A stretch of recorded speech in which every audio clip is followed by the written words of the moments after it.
Namaste.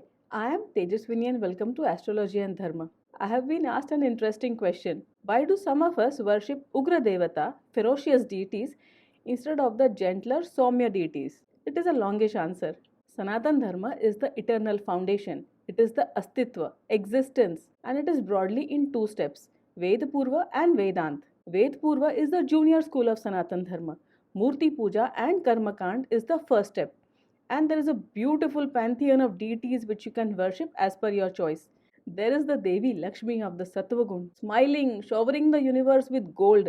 And then there is Devi Parvati of the Tamogun, she is glorious. And then Devi Saraswati, absorbed in the divine music she herself is creating. And then there is the Paradevi Lalita, the Mahadevi of this universe. These beautiful forms are the Soumya forms, smiling, serene, eager to be pleased, willing to give blessings, and very approachable. Their pujas are simpler, and even if you do some mistakes, these Soumya forms are willing to forgive. If you are just starting on the route shown by the Sanatan Dharma, then it is advisable to worship a Soumya form. And then there are the 1% followers of Sanatan Dharma who worship Ugra Devata.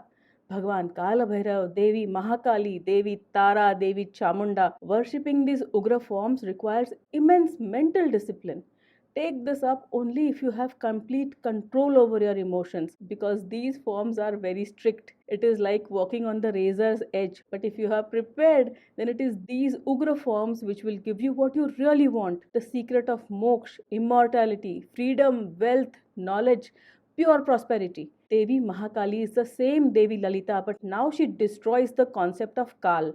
She shows you that there is no time, no space, just the self. Devi Mahakali in her relatively gentle Dakshin Kali form is terrifying to most people, and in her fierce Smashan Kali form, the power is indescribable. We worship Ugra Devatas because facing the core principle of existence, Astitva, acknowledging reality requires tremendous amount of intellectual courage, which can come only with the worship of Ugra forms of the Devatas. Soumya forms give emotional strength, and Ugra forms help develop intellectual strength. Our Devata are depicted with Lakshan, that is, the descriptions are indicative of an intellectual concept. For example, her 16 arms are the 16 Kala of creation, means that she is beyond the illusion of creation.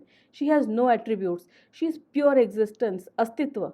She has consumed Kal, time itself, and is the unchanging self. This is the foundational truth of Sanatan Dharma, which is depicted through the Moorti for easier understanding. Let's take another example, a more familiar one. The Ugra Devata from a more familiar text, the Bhagwat Gita. Everybody accepts the Bhagwat Gita. It is from the Itihas Mahabharat, composed by Maharshi Vedavyas. Primarily, it is a distillation of the Vedanta, presented in a way that even householders, Grihastha people can understand.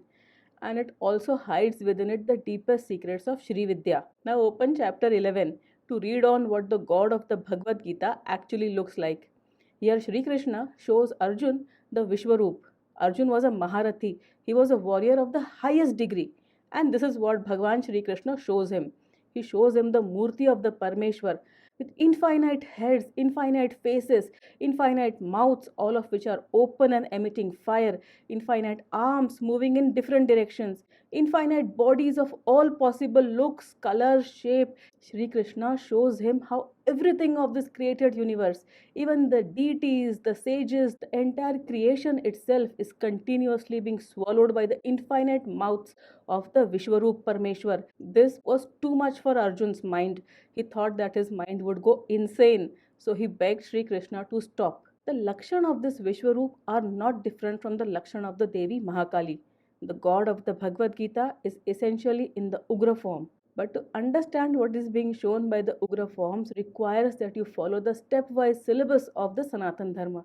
To prepare your mind to accept the mind-bending reality of your own self, use your intellectual mind, your Vijnanmay Kosh, your Buddhi, and inquire into your own self and see where it takes you. Walking the Sanatan Dharma path to the self requires tremendous courage. If you feel inclined, start on this path. It may take one life or a million, but once you step on it, the result is assured. Thank you for watching. Namaste.